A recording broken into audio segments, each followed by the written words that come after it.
quel est le délai au-delà duquel la victime ne peut plus faire reconnaître la faute inexcusable de son employeur. Donc se pose là la question de la prescription en droit de la sécurité sociale. Je voudrais vous rappeler donc cette règle qui s'applique d'ailleurs pas simplement à la faute inexcusable, mais qui s'applique généralement en droit de la sécurité sociale. Et on va voir après que la Cour de cassation a rendu un arrêt qui me semble très intéressant sur comment on peut interrompre la prescription en matière de faute inexcusable. Donc les règles de prescription, elles sont énoncées à l'article 431.2 du Code de la Sécu, et vraiment, ça c'est important de le savoir, c'est qu'en droit de la Sécu, le délai de prescription de base, il est court, il est de 2 ans. Il est de 2 ans, et quand on s'interroge sur une prescription, il faut savoir quel est le délai, quelle est la durée de la prescription, mais il faut surtout savoir à partir de quand la prescription commence à courir.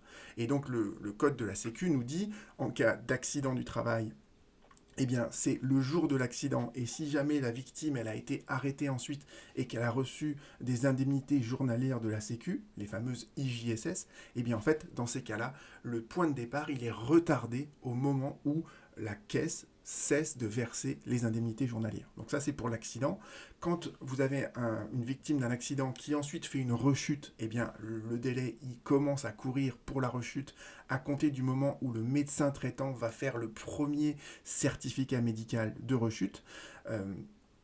En cas de décès de la victime, par exemple, on peut avoir à ce moment-là des révisions de pension, eh bien c'est au jour du décès. Donc vous voyez, ça c'est les règles c'est fondamentales du droit de la Sécu qui vous dit que la prescription, elle est de 2 ans et elle commence à courir à partir de certains événements.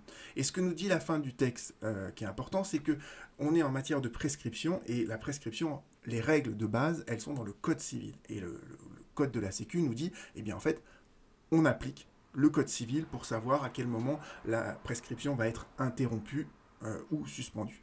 Et dernière chose que nous prévoit le Code de la Sécu, c'est que quand on est en matière de faute inexcusable, on estime, c'est une petite dérogation, que eh bien, l'action, éventuellement, la faute inexcusable, on va faire connaître devant le juge de la sécurité sociale, mais il se peut aussi, quand c'est des cas un peu graves, qu'il y ait une plainte qui ait été déposée au pénal, et donc dans ces cas-là, on considère que l'action devant la juridiction pénale, ça suspend la reconnaissance de la faute inexcusable devant le juge de la sécurité sociale. Donc vous voyez qu'il y a une suspension en fait qui dure tant que dure l'instance devant les juridictions pénales, les juridictions répressives.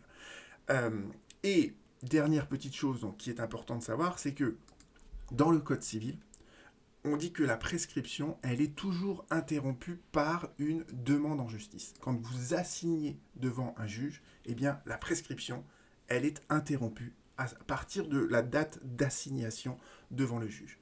Voyons comment on peut combiner tout ça dans le cadre donc de la faute inexcusable. Alors, c'est ce que nous dit la Cour de cassation ici, dans cet arrêt que je voudrais analyser avec vous maintenant. Elle nous rappelle d'abord, ce que je vous ai expliqué tout à l'heure, la règle de la prescription biennale du Code de la sécurité sociale. Elle nous rappelle ensuite l'article 2241 du Code civil que je viens de vous expliquer sur la demande en justice. Et surtout, ça c'est ce paragraphe-là qui est un petit peu technique, mais vous allez voir, c'est assez simple à comprendre en réalité. Ça c'est une jurisprudence très connue, très ancienne de la Cour de cassation, qu'elle réitère depuis des décennies. Et ça s'articule autour d'un principe et d'une exception. Le principe, c'est que on peut parfois, dans certains cas, assigner devant 2 juges différents.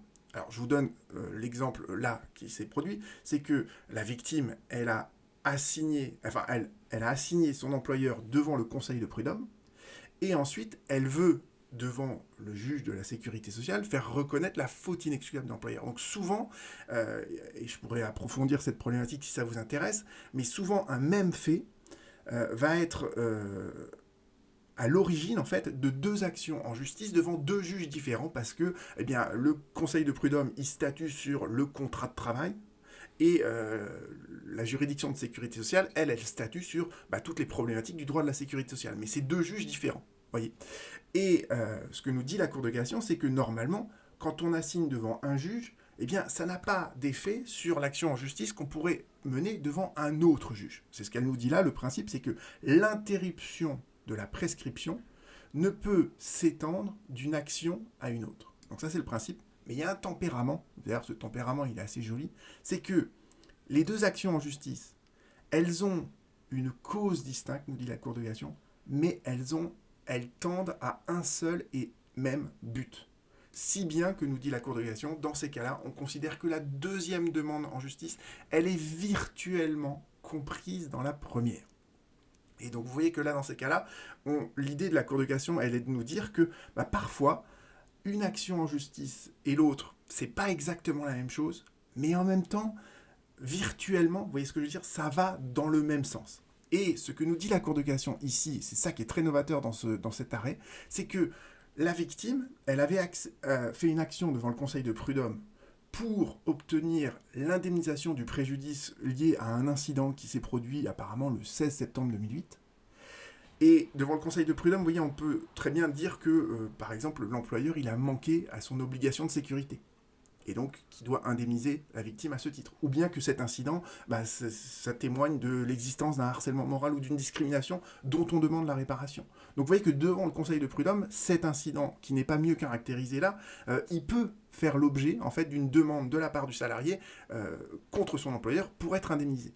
Et la Cour de cassation nous dit, eh bien, cette action-là devant le Conseil de prud'homme, elle a le même but que l'action en reconnaissance de la faute inexcusable de l'employeur que la victime va ensuite intenter devant le juge de la sécurité sociale. Et la Cour de cassation nous dit, dans ces cas-là, l'action devant le Conseil de prud'homme, ça interrompt la prescription de la demande de la faute inexcusable parce que les deux actions tendaient au moins partiellement au même but. Et ça, c'est très novateur. J'avais jamais vu ça auparavant. C'est un arrêt qui n'est pas publié et je pense qu'il mériterait de l'être parce que, vous voyez que c'est très fréquent que en fait une victime va à la fois faire reconnaître, essayer de contester, vous voyez, l'attitude de l'employeur devant le Conseil de prud'homme et en même temps essayer de faire reconnaître la faute inexcusable de l'employeur devant la juridiction de sécurité sociale. Et désormais, il y a un lien possible entre les deux.